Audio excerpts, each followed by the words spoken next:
Who wouldn't want to travel the world and have their investments at the same time? Well, if you're interested in luxury vacation rental properties, this is a conversation you don't want to miss. Today, we sit down with Stephen Petasky, the CEO of the Luxus Group, where they invest in luxury vacation homes all around the globe. Now, Stephen shares how he got started and why he felt investors would be interested in investments that had a little bit of lifestyle and a little bit of an investment return. This is a great conversation, especially for those who love traveling. You can learn how to be investors and travel the world all at the same time. Check it out right here, this episode of Multifamily Insights. When you think you found a great deal, asking the right questions could be the difference in finding a stud or a dud. Listen, we've put together a new guide to help you out. It's called 7 Questions You Must Ask Before Investing in Apartments. Now, in this guide, you're going to learn how to uncover red flags, quickly identify underwriting risk, vet sponsors and team members, and confirm key assumptions. Now, this is a guide that's going to help you be a better investor, whether you're an active investor or you're a passive investor looking to partner with other operators. Asking better questions is the key to identifying great opportunities. So download this free guide, go to our website, casmoncapital.com/7 questions. That's the number 7 questions. And you can access this free guide today. To make it easy on you though, we've put a link in our show notes. So you go to the show notes, you can click that link and access the guide right now. This guide's going to help you make better investment choices, asking the right questions to build your portfolio. So be sure to download it today. Now, Stephen Petasky is on a mission to revolutionize the short-term rental experience, bringing guests luxury within reach with the exciting new direction of his company, Luxus Vacation Properties. Now, as the CEO and founder of the Luxus Group for the last 17 years, Steve's team has facilitated over 20,000 amazing vacations and destinations all over North and Central America, the Caribbean, and Tuscany. Let's welcome to the show, Steve Petasky. Thanks, man. Appreciate the intro and great to be on the show. Yeah, man, absolutely. I'm excited to chat with you. And it sounds like you're doing some fun things, but I went over your bio at a very, very high level. Why don't you take 2 minutes and fill in some of those gaps? Yeah, for sure. So yeah, my wife and I founded the company 18 years ago now. And it's an easy date to remember because it was born out of a problem we were facing as my wife was pregnant with our first. And we knew that travel would change once we had our son. And what we wanted to create a solution that was going to work for us. It just so happens the solution we created for us worked for a lot of other people. So unintentionally turned into a successful business. And we learned a lot over that journey. And we'll get into the details, but kind of private club for vacation homes. And we were different careers at the time, but we had our children. We found this really great new way to travel. And through that, place bought 50 properties and as you mentioned, 20,000 vacations, kind of became a pretty big little machine. And then we got into the development space and now we're doing large scale luxury residential real estate projects around the world. And everything in the middle is just a series of ups and downs and highs and lows as the journey of entrepreneurship always is. But we're growing and that's an exciting future. Well, I'm super excited to hear that, man, because one, it's one of the things that I know a lot of people face, right? Especially when you start having kids, you're making money, but you can't travel the way you used to travel. Mm-hmm. And most of our listeners, one of the things that fascinates them about real estate, particularly multifamily and scaling a portfolio, is the time aspect, right? Getting that financial freedom, the time freedom is really the thing people are looking for, right? More time to be with you, with the people you want to be with, mm-hmm. where you want to be with them, enjoying life, taking vacations, traveling. You were able to recognize this, 17, 18 years ago and decide, okay, let's do something about it. And it kind of just developed into a business. Tell me more about kind of that solution and kind of what was the beginning stages of what ultimately became the Luxus Group. Sure. That's there's actually kind of 2 good components in that. Scalability, which we'll talk about a little bit later, but we'll talk about first is like the mindset of solving a problem. And that's obviously all us entrepreneurs are trying to do every single day is solving problems that other people don't want to solve and getting compensated for solving those problems. In our particular case, it was our own problem. And the problem was as new parents, highly anxious, nervous, traveling with a baby. Oh, they're on dirty floors. Oh, they're like, and it was like, how are we going to travel? And for us, our issues were pretty simple. We didn't want to have a baby in a hotel room. It's not fun. It's not romantic. You're eating out 3 meals a day. It's just not, you're not getting good sleep. So hotels were kind of ruled out as an option to travel with the young family. Option two was vacation rentals. Obviously, still popular, VRBO. This is pre-Airbnb days. This is, early '07. And so there wasn't really a system of ranking and rating, these vacation homes to know what you're going to get. It's much better now, but still not good, frankly. So we wanted certainty. We were like really banking the idea. We wanted to know what we were going to get every time we went. And that was the only way to calm our anxious nerves as new parents. So really option three was to buy your own home and buy a home. But we first off had no money. We were, trying to build our careers and our savings and such. And so we didn't have any money to acquire the type of home we would appreciate staying in. Let's say it was like $1 million. We didn't have $1 million. So the problem with owning your own home, though, it lacked the variety. So we go to problem. The final problem was we wanted to travel the world still and have our children experience different parts of the world and become, of a wider mindset of what could be available to them. So we thought, okay, wouldn't it be cool if we owned 30 homes around the world outright with cash and no debt. We didn't rent them, so they're just for our personal usage, and we could set them up exactly the way we wanted, with the types of beds and linens and playpens and booster seats and baby monitors and fully stocked kitchens and sharp knives and blah, blah, blah, blah, blah. On and on. We're like, well, that's great. So we just need $30 million and we could do this. And it's going to cost us $2 million a year to run this portfolio. So clearly way outside of our scope of what we could afford. We said, well, what if we syndicate it? What if we brought in some friends and family along the way that maybe are suffering with a similar problem that we have, and we can put together a group of people to share in this? And so that was the kickoff to Luxus. We went out before we had an office, a team member, we had a really kind of fancy brochure and a lot of enthusiasm. And we raised $3.5 million in a GP-LP structure. And we bought 3 properties with cash, a home in Scottsdale, 5-bedroom, a condo in Maui, and a ski summer property in Western Canada. And for us, it's like we hit the lottery. Not the lottery from we made a bunch of money, the lottery that we could travel, lake property, ski property, beach property, golf property. It was like we were set. What we didn't realize is those 18 people would tell 18 people, and they tell 18 people. And then it obviously grew really quickly through a very, fast-paced word-of-mouth environment. And we ended up raising close to $100 million in about 50 homes around the world. So then it became a real business at that point.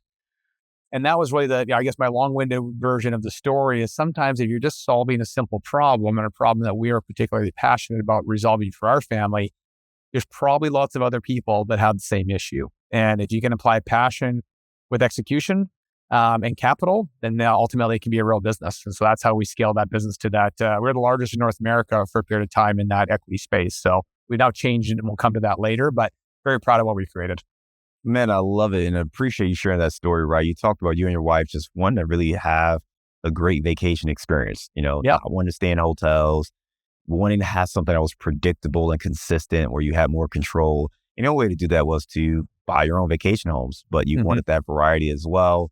You ended up having the idea to say, let's raise the capital. And that's exactly what you did. You syndicated, you went out there, you raised $3.5 million from 18 people and bought 3 properties. Those people obviously had such a good experience that they told more people. And fast forward, you're able to raise $100 million, which is absolutely incredible for this business model. For the folks who invested, obviously there's a GPLP, there's a return component.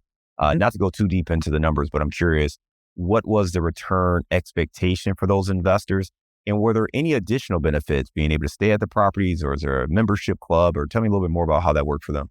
Yeah, it's a great point. And it's, I think for our particular business model, it was more like capital preservation and lifestyle combined for returns. So unlike at a typical, let's say you're building a multifamily or a development community, you're really trying to target a certain rate of return and probably as a GP of a hurdle rate, to get over to make your money, whatever it may be. Ours is a little simpler. Is we're buying the properties for X. We think they're going to be worth Y. And we have a split at the end, 75-25 or 80-20. That goes to the LPs and to the GP. But the real return is that, think of it like a golf club, but a golf club that sells at the end of the 10 years, is that we had these fixed exit dates. So people knew there was a prediction time period in which they could create liquidity for an exit. But in the meantime, they got a chance to use the homes, and they used the homes at the cost of managing the homes. And the cost of managing the homes was significantly less than renting the homes. So let's just say that the cost to manage was $250 a night. And I'm making this up, but this is kind of illustrative and it's close. The cost of them to rent those homes, if they were to go on a VRBO, was about $1,000 a night. So they were saving 75% potentially every year of their travel budget. So if their travel budget, for very illustrative purposes, was $20,000 a year, now they're spending $5,000 a year. They have $15,000 after tax, which is like $30,000 pre-tax dollars savings. So when you compound that with the capital preservation model, their returns were all high teens over the course of every year for 10 years. But the capital itself wasn't as big as return. Even though we bought properties that are low and sold at high, we put so much in the homes to keep them at that standard. It reduced just the specific financial returns, but the lifestyle returns made up for it. So that's kind of how we landed for that regard. Yeah, I think it's awesome, man. You talked about the lifestyle element being a little bit more important, which again, I mean, we talk about passive income, we talk about financial freedom and time freedom, and typically people do that so they can then spend that money traveling or doing those things. And you're talking about, hey, well, why don't we actually make that the investment vehicle? So the returns won't be quite as strong.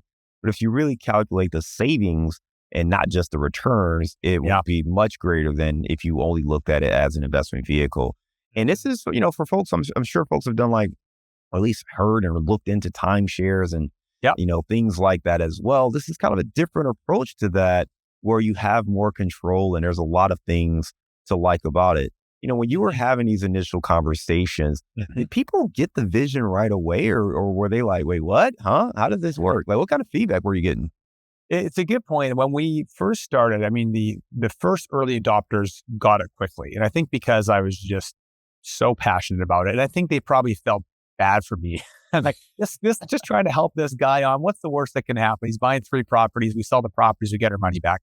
But no, in all sincerity, they appreciated it. And even though if they were a retiree with grandkids or a dual income, no kids, they all had a similar concept. We could stay with hotel quality experience and a luxury vacation properties for 1/6 the price of rentals and 1/6 the investment of capital.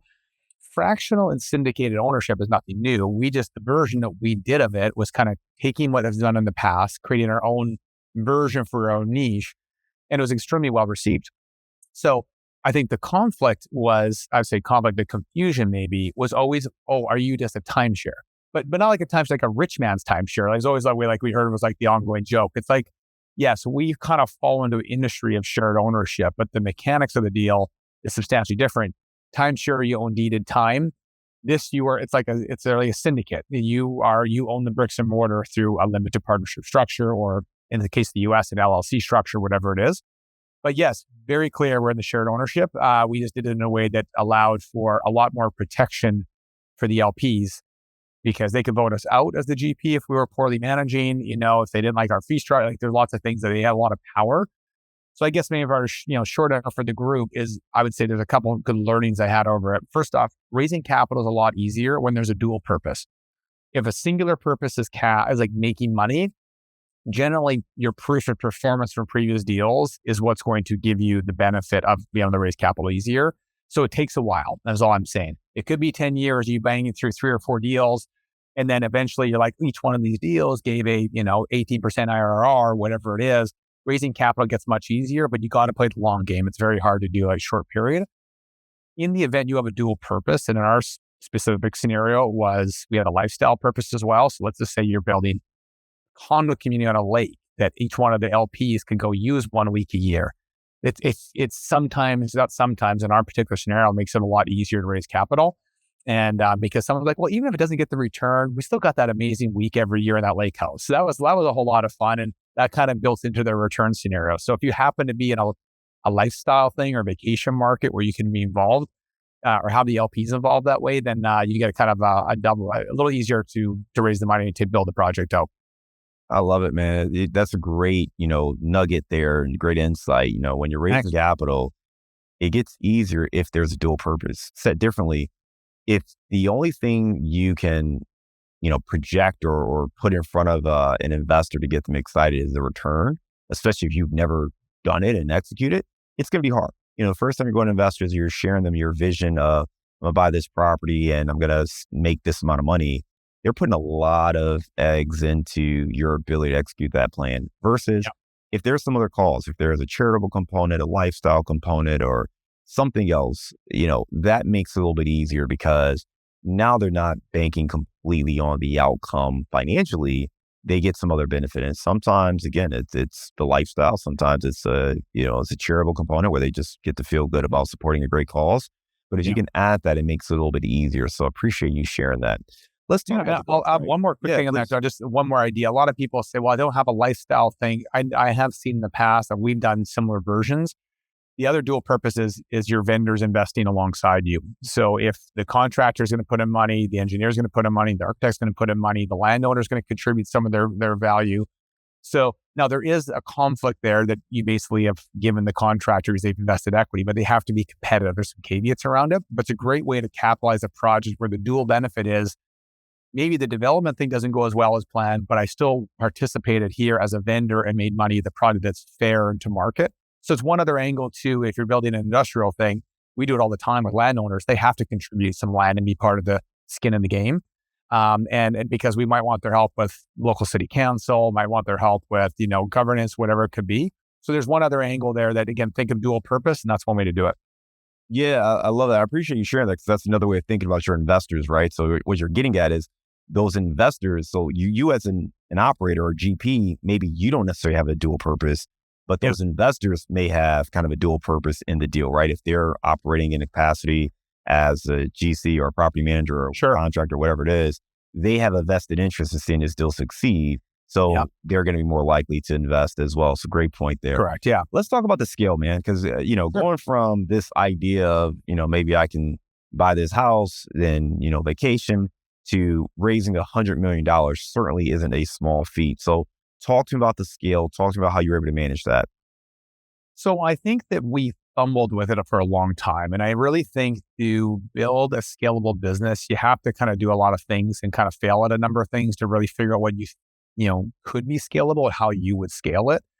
So we never definitely, we've kicked this thing off in '07. We never thought about it. We're going to scale to become like some big business. We were just throwing crap at a wall, or gold nuggets at the wall to see what would stick, in the sense of like, what are people going to like? And we learned a lot about what our clients wanted, what they didn't want. And what we did learn is, well, we got to a big size and maybe it would be considered scale to a smaller. It wasn't the scale that we were looking for. It could never become a $1 billion company. And that wasn't like a number that I wanted. It was more the concept of the impact in people's lives was limited in our current model in terms of providing this wonderful vacation experience. And that's generally how we measure that. And then the financial aspect comes later. So and we had the same issue in our development side. We're doing ground up development, very one-off, very, curated to a specific thing. And now we've learned how to effectively scale that side of the business as well. So now I feel like I'm smarter in terms of scaling because we've gone through it and we have the gift of the benefit of hindsight over doing this for another 2 decades. The new business we just launched, which is a variation of our first business, but in a global short-term rental portfolio, we had the benefit of spending 2 years developing it back to front. And I think this is very, very hard for early stage entrepreneurs to do. But with the access with AI now and the access with amazing influencers and free information, I do think it's an exercise. And the exercise takes several hundred hours at a base level, and maybe it's 1,000 hours plus. So, it could save you tens of thousands of hours if done right.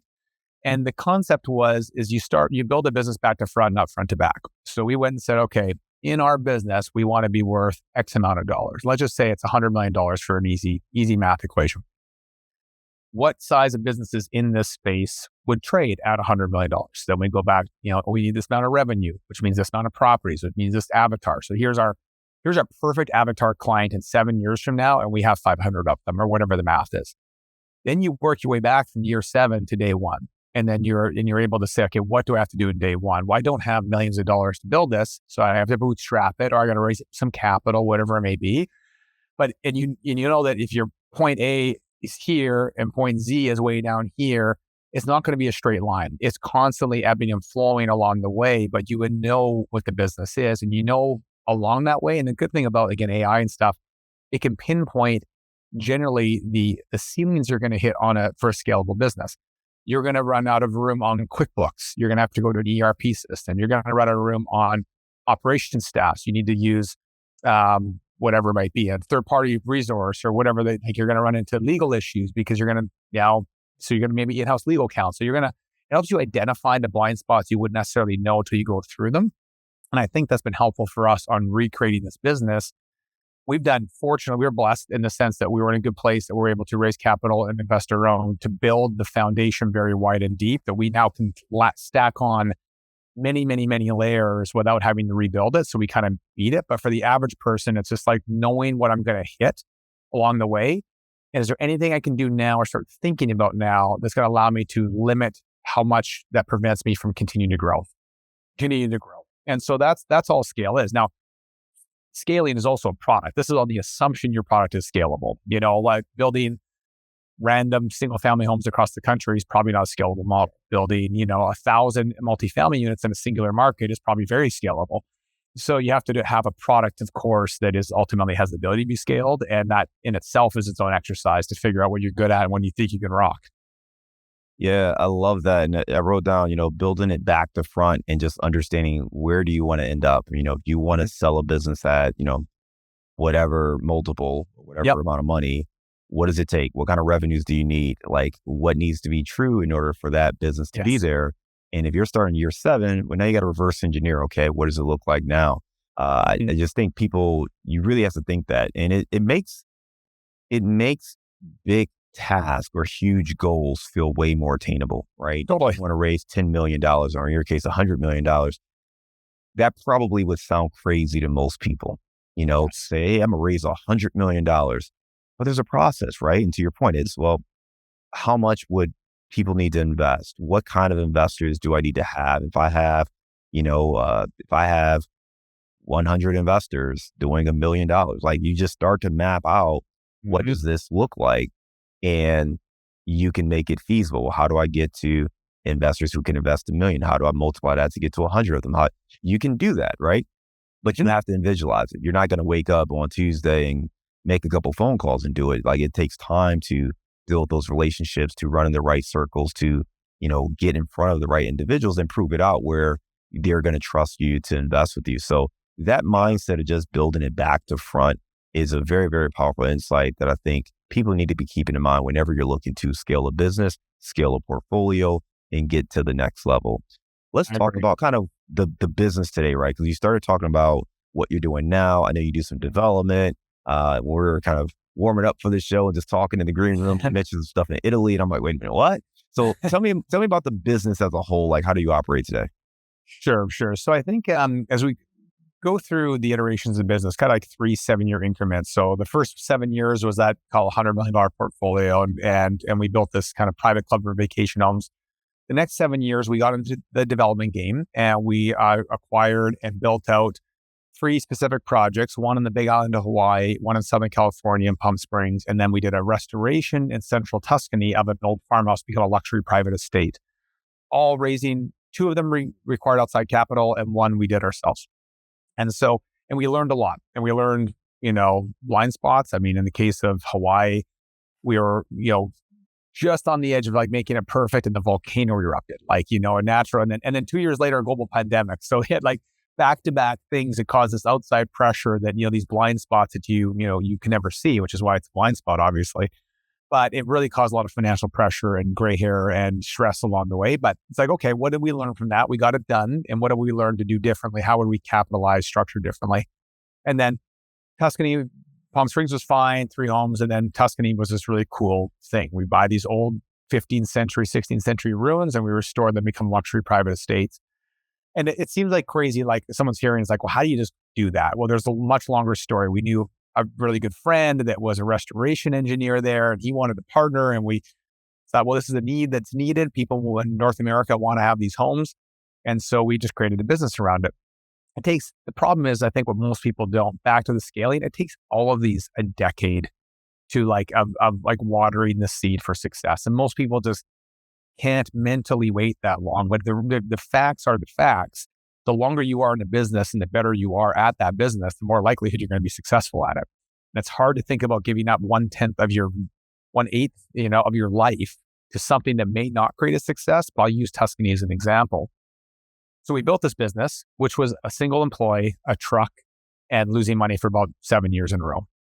but we created a proficiency that is, we're like, we're a subject matter expert there. Now we can help people do this. Now we have a multi-year backlog of clients, and there's just too much business that we can't handle. We don't even like monitor the website anymore because and that's not saying that's the way to do it, but it took 8 years to get over it. And now we're in year 11. What do we mean? We'll go to year 12 now, actually.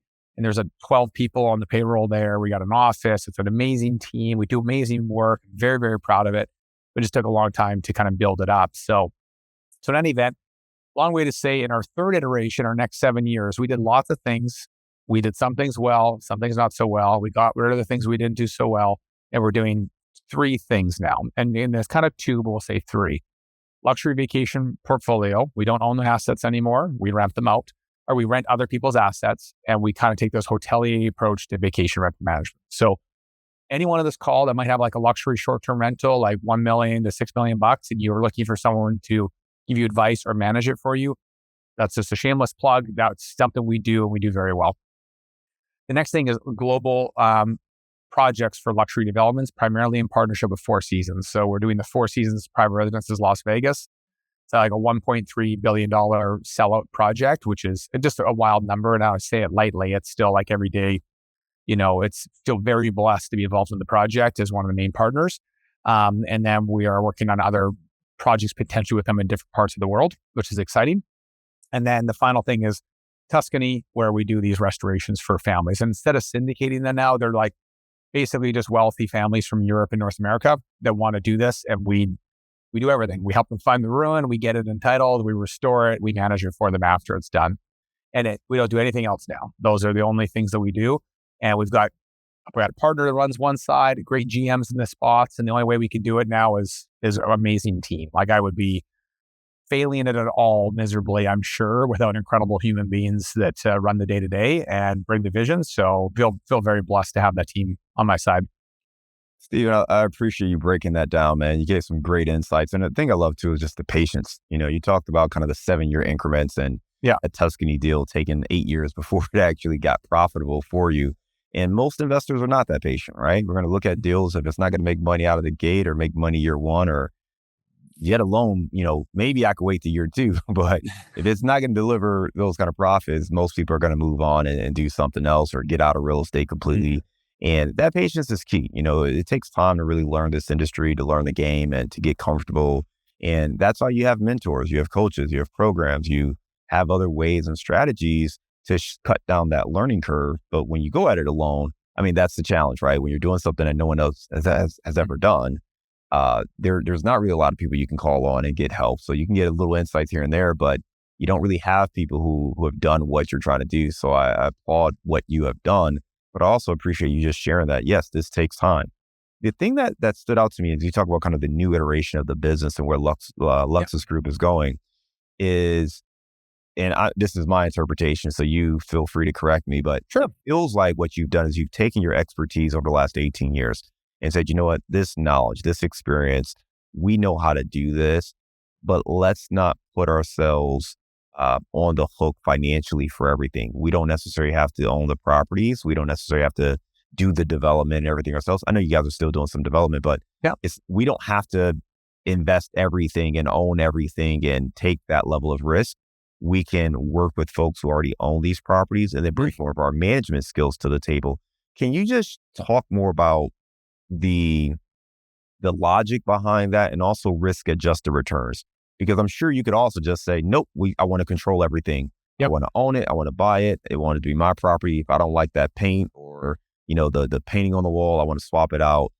Talk to me about kind of the mindset shift there and maybe how you adjust kind of your risk tolerance. Sure. No, thanks. Yeah. So I think what we learned along the way, it kind of goes back to the conversation about scalability and especially the length of time of doing things. So now we're approaching 20 years. And I was actually with my coach yesterday, and we're just talking about the idea and kind of just a tail on what you were just saying. There's like the 1-year room, as in you're all newbies. There's the 5-year room, the 10-year room, the 15-year, the 20-year room. And it's as you move your way up in the room, first off, the room gets smaller. And you instantly have more credibility and respect because they know that if you've been around 20 years, it hasn't been all sunshine and roses. You have been crushed, punched in the throat, probably close to bankruptcy. multiple times, and they all have, and you all have the same stories. And as a result, people like investing with and partnering with survivors. People have survived along the way because the scars are what create some of the greatest successes and the ability to kind of withstand and persevere through difficult times.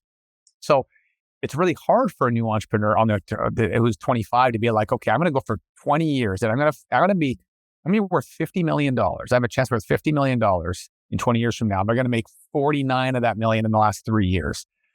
And it's not even a guarantee you're going to do it. Would they put in the first 19 years or the first 17 years of effort?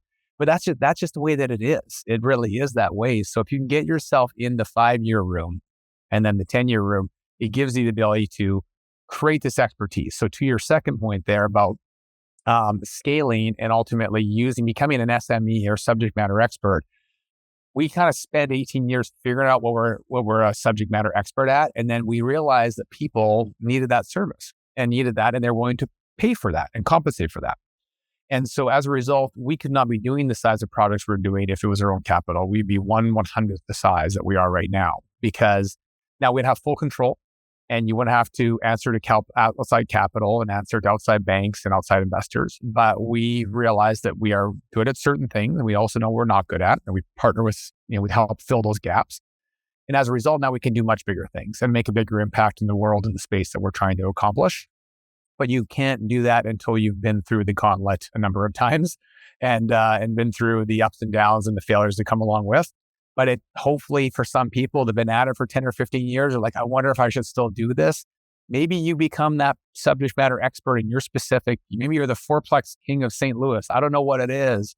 And someone else would be like, I will stake you to build me fourplexes till the end of time and I'll cut you in.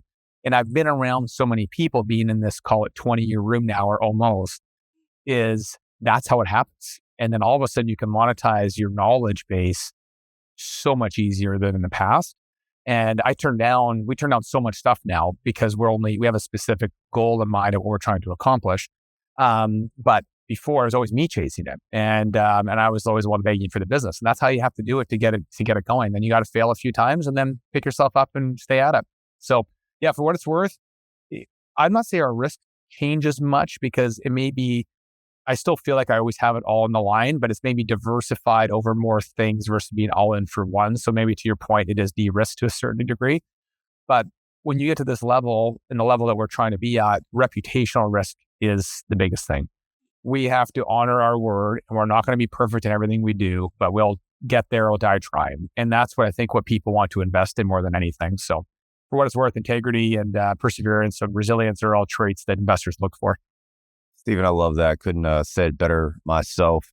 For those folks who want to learn more, check out some of the projects or interested in maybe working with Luxus Group, just check out the website, luxusgroup.com or luxusvp.com. Got a great information there. And you can also check them on LinkedIn and Instagram, Stephen Petasky. We'll make sure we link to all that in the show notes. But right now, we're going to transition to our round of insights.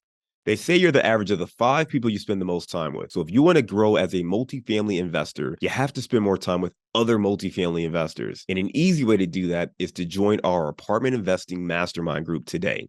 Just go to casmoncapital.com and click on the mastermind button. Now, as a part of this group, you'll get access to expert trainings, group coaching calls, industry news and updates, as well as all of our webinars and workshops, including our 3-hour workshop on raising capital. Again, if you want to be around other multifamily investors that can help you scale your portfolio today and grow your network, make sure you're a part of the Apartment Investing Mastermind. Just go to casmoncapital.com and click on the Mastermind button today. Stephen, give me a failure or an apparent failure that sets you up for later success. Biggest failure for me, I would say, was our Hawaii project. Financial failure, and at the time for what ended up being 5 years of grinding from 2015 through the 2020, the pandemic hit, was just a series of repeatable challenges. And even though many of them were external, I think I felt like this was all my fault, during the journey. How come I did not have the foresight to realize this could have been an impact on this business? And these investors are friends of mine, and they put $100,000 or $200,000 in, and I'm going to lose some of their money. And but I always believed, and I could have protected myself along the way by basically off-ramping out of the project, or I could have risked losing it all, but finishing the project. And I think that we obviously did the latter. We stayed in and we risked it all and personally guaranteed it and we got it done. And although we lost financially, I look back now, that probably is my biggest success because that really could have A, wiped us out, could have B, wiped out the investors. It could have been a half-built derelict looking project. And now it's award-winning. The homeowners have, had this amazing appreciation, the value of their assets. It's absolutely incredible and probably the most successful, small development in that area in the last 15 years. And so, but very much a failure for 5 to 6 years of it, maybe even close to 7. And now in hindsight, I'm very, very grateful we got it done. And I'm grateful for my team sticking with me during the toughest times, and our investors rather too.